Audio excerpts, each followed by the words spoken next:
Hello and welcome to Writing While Distracted, the writing podcast that helps you transform your scattered thoughts into literary brilliance.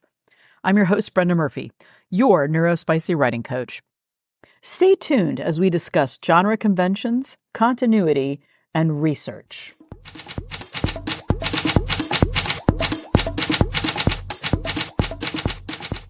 Hello, fellow writers, and welcome back to Writing While Distracted. And today we're going to dive into the part of the revision process that I believe goes together in that each thing is influenced by the other thing. They kind of nest inside of each other. And what I'm talking about are genre conventions, continuity, and research. And they're all influenced by each other. And we're going to start off by talking about genre conventions, which often receive a bad rap. A lot of people feel like they're constraining. They feel like they're locked into them. But here's the thing. Genre conventions are guidelines. You have expectations, readers have expectations of what genre is about. If you're reading a cozy mystery, you're expecting an amateur sleuth, you're expecting a cozy community, tight-knit community, and a murder that may be, while it may be brutal, is not necessarily shown to be brutal on the page, versus a thriller where oftentimes you see very brutal elements. That's not to say that there couldn't be a cozy thriller, but I don't think that it would meet anyone's expectations as far as a blend goes. There are certain genres that are going to blend together, which might be unusual, but will be readable. And I'm thinking specifically of the genres of cozy fantasy stories, where folks are not necessarily into a lot of the on-page violence and drama that goes into a lot of fantasy stories. They want a cozy fantasy story, and I get that. And I've read a couple, and they're very entertaining, and the kind of read that you just want to get under a blanket and get a beverage of your choice and curl up on a rainy afternoon. And that's fantastic, because until recently, when you wanted to read fantasy and disappear into that kind of a world, you were kind of stuck with all the parts that maybe weren't really appealing to you. So don't be afraid to blend genres. And as neurodivergent writers, specifically, I think that we often are able to hold on to many different concepts and many different ideas all at the same time. We're not always able to articulate those ideas and concepts. But I think if you lean into that and appreciate that about yourself, if you find things that you enjoy about different genres, go for it. Think of genre conventions as the outline in a coloring book. You can color inside the lines if you want, but you don't have to. You can color outside the lines, but don't go so far outside the lines no one knows what it is that you're writing. If you're writing a romance, knowing that you're going to have two or more people fall in love, if you're writing a poly romance, it would be more people, is your endpoint. And in a way, it's freeing. You know what the end of your story is. It's either happy or happy for now. And you can lean into that. And you can do all kinds of things with your characters between the beginning of the story and when they get to the end of the story. You don't have to follow a set pattern unless you're writing for a house or a publishing house that requires a set pattern. And I'm looking at Harlequin romance, which for years, if you read a Harlequin romance, you knew the beat points and you were expecting them. And there were a lot of people who enjoyed that because whatever else was going on in their lives, they really enjoyed knowing and having those expectations met of the story. So there's a place for that. The marvelous thing about books is that people can find books to meet whatever desire they have when they sit down to read a book. And you can fill in some of those spots by blending genres, by leaning into it, by turning genre conventions sometimes on their heads while still meeting the key parts of the genre. So take advantage of your different viewpoint of life and lean into that. The takeaway from all of this is to know what the conventions are around genre.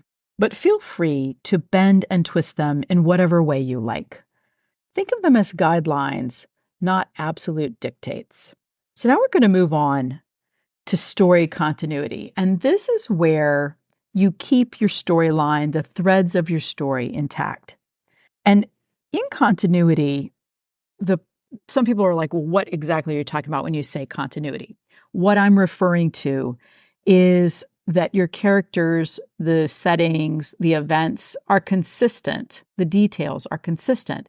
Your character has the same hair color unless you show them dyeing their hair.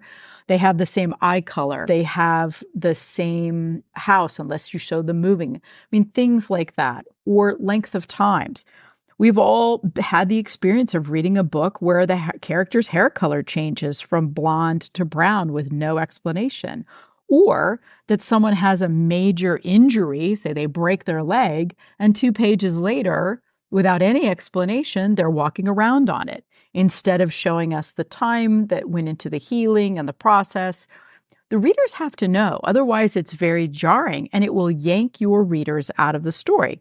And you may think that readers don't pay that much attention to details, but I can assure you from letters that I've received, emails rather, that I've received, that people do notice if you blow the continuity.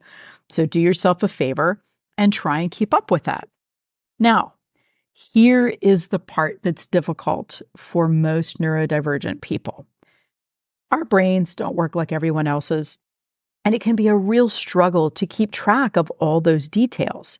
2 tools have been super helpful for me: Milanote and Scrivener.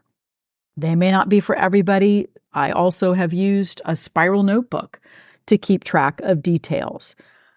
And I will leave links below for Milanote and for Scrivener. Check them out. They have free trials. Check them out. Try them out. See if they work for you.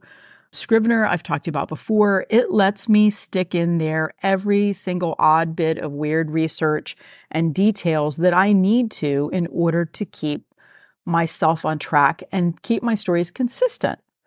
It keeps track of timelines and characters and key plot points, and so I don't accidentally give someone blue eyes in one chapter and 10 chapters later give them brown eyes. The thing that will also help you with continuity is having attentive beta readers. I am blessed with beta readers that will totally flag continuity errors if they see them when they're reading. And that's a blessing. It saves me time. I can go back and fix it before I send it to my editor. And I like to send my editor as clean a copy as I can because they're going to catch the next stages of continuity. Your copy editors are going to catch those continuity errors that maybe your beta readers didn't see and that you didn't see. It takes multiple passes from multiple people to really ensure the continuity of most books, unless you are an incredibly detailed, focused person.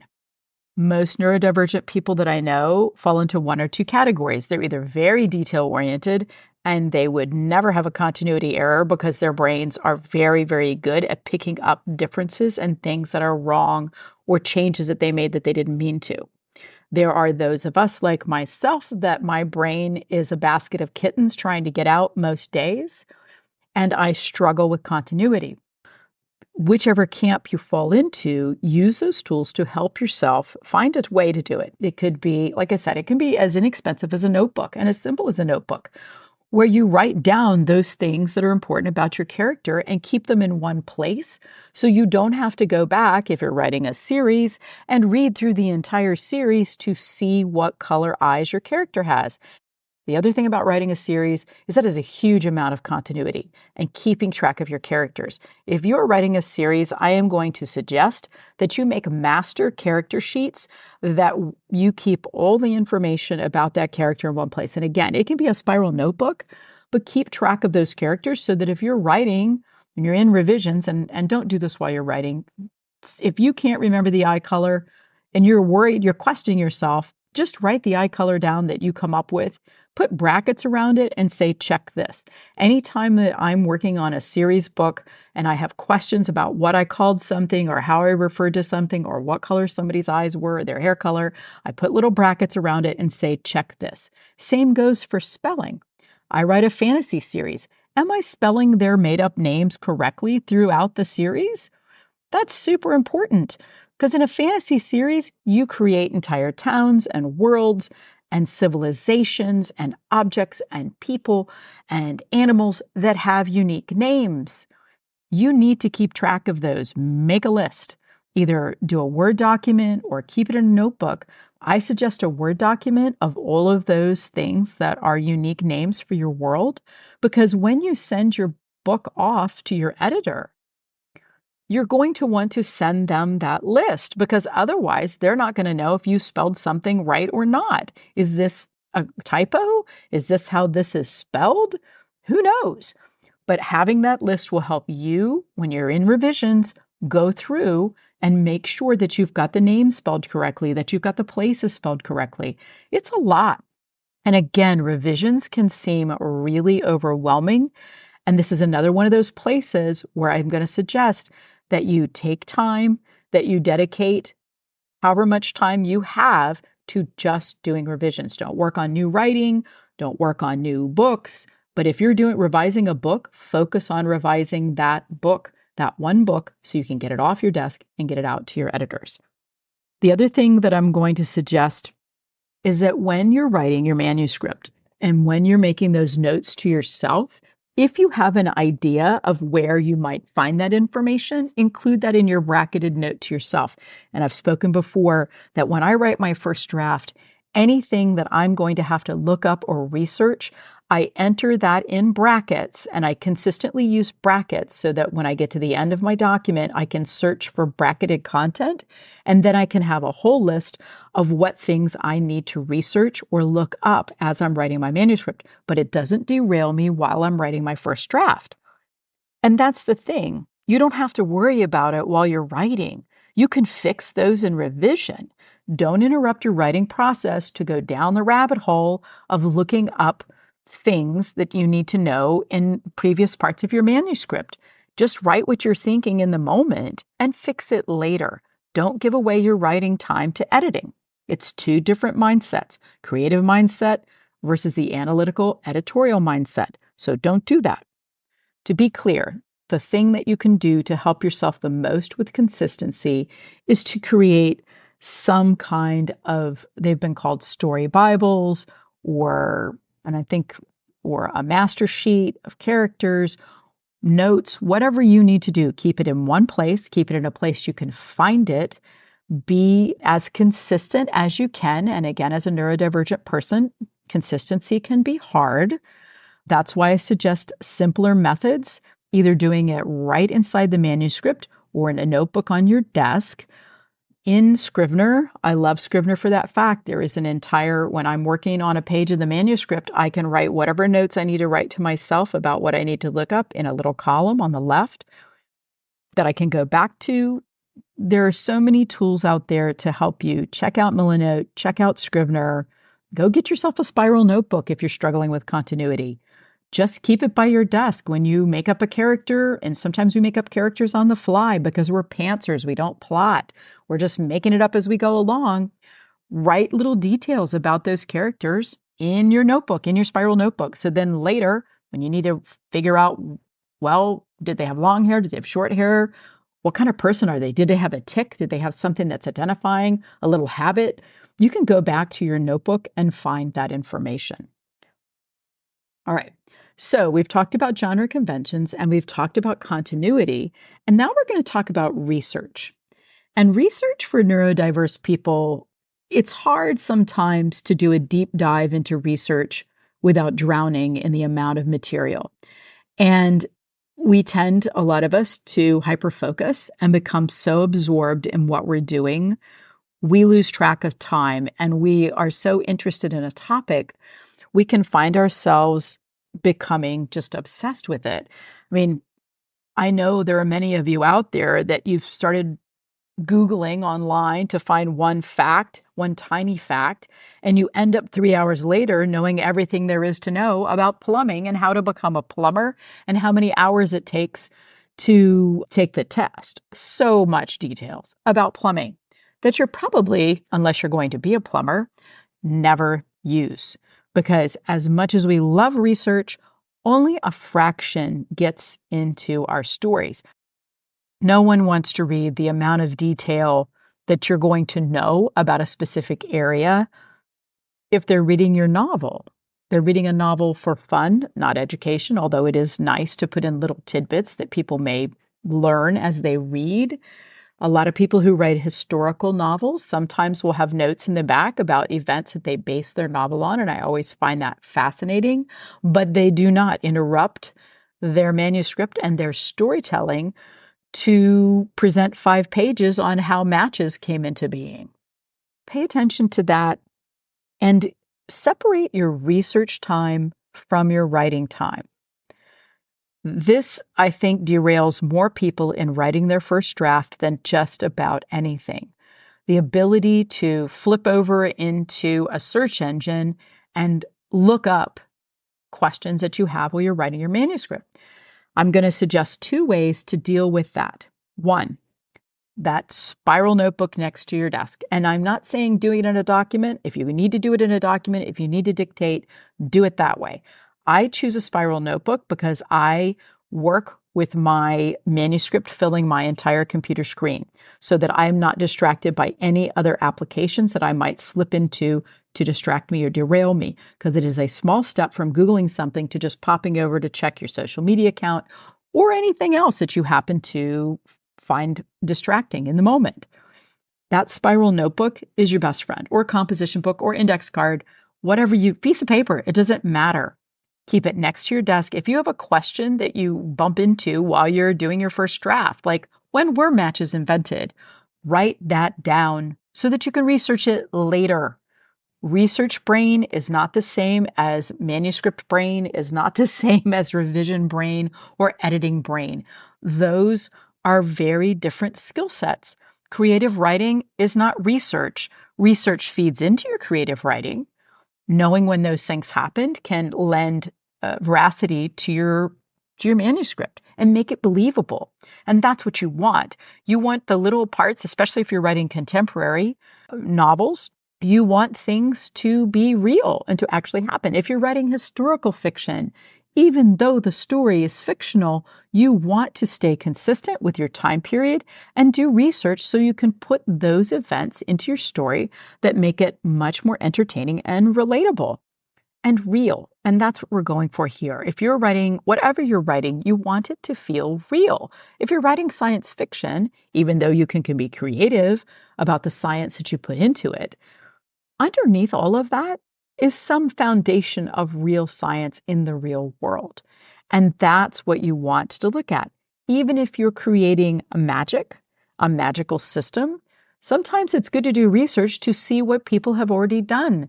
1, because you don't want to plagiarize, and 2, use your innate creative ability to come up with something completely different, or to stay within guidelines. A big thing in most magic systems is that all magic has a cost. And you see that repeated over and over and over in magical tales or tales where magic is present. Doing research about what kinds of magical systems have been written will help you to create a unique magic system. How do I deal with research? I'm not one of those people that does a ton of research before I start to write a book. I will occasionally, if I have characters that have an occupation that is far outside of occupations that I've had, or are unique occupations where what they do is something of a mystery to me, like what exactly do you do in that occupation, I will spend some time researching that. All of those things lend veracity and a feeling of realness to your books. And that's important. And research fits into genre conventions, fits into continuity, in that if you're writing historical fiction, people expect the story to be based somewhere in some history. If you are writing a detective thriller, people want you to not write a detective that goes so far outside the lines they can't even imagine that would actually occur. When people read a murder mystery, they want to believe that however you've written it might have actually occurred. And again, this is research, which is why writers are always worried if their search history is ever made public, because we will research things like how long does it take a certain poison to act? What happens to a body when it's been buried in the ground? We research a lot of odd things. And at the same time, It's that research that is so critical to making your books readable, relatable, something that a reader will come back to. So remember, just because you spent hours learning how to light a fire doesn't mean that you need to include every single step in your book. Keep the focus on what will move the story forward and what will make your story feel real to the reader. Use your research to enhance your plot and your world building, not derail your story. Now, if you do fall down the research rabbit hole, and that shouldn't happen if you are separating your research time away from your writing time, don't beat yourself up. We are curious by nature. Neurodivergent folks will focus and fixate on some of the most unique things in the world because that's who we are. And that's a strength. Lean into your strength, but make sure that your research doesn't derail you from finishing your story. I know too many people who've spent years researching a novel they still haven't written. You don't have to know every single thing before you start writing. I'm going to suggest that if you are doing research before you have written your manuscript, that you put a deadline on your research, just like you're going to put a deadline on your manuscript to make yourself get the job done. Set it up like a regular appointment, like you would anything else. Treat it as sacred time and give it space in your world. Just like when you go to write your manuscript, you give it space in your world. You're going to make a certain time or certain times during the day when you're going to focus on writing your manuscript. Make certain times during the day that you just focus on research. Don't try and combine the two. It is a sure way to derail yourself and get lost in the details before you hit the end. To wrap up, neurodivergent writers have an amazing toolkit to work with. Our hyperfocus, our ability to think outside the lines, our creativity, and the things that we do struggle with can be genre conventions because we hate to be told what to do, a lot of us, and because our brains don't necessarily see the world that way. Continuity can be a struggle depending on your particular brand and flavor of neurodiversity. And research can be our best friends and also our arch nemesis. And the trick is to find the balance at the center of it. As neurodivergent writers, we have unique brains. We see the world differently, and that's what makes our stories stand out. We might struggle with the things I've just mentioned, but we also have incredible creativity and an instinct to break the mold. So do it. Don't be afraid.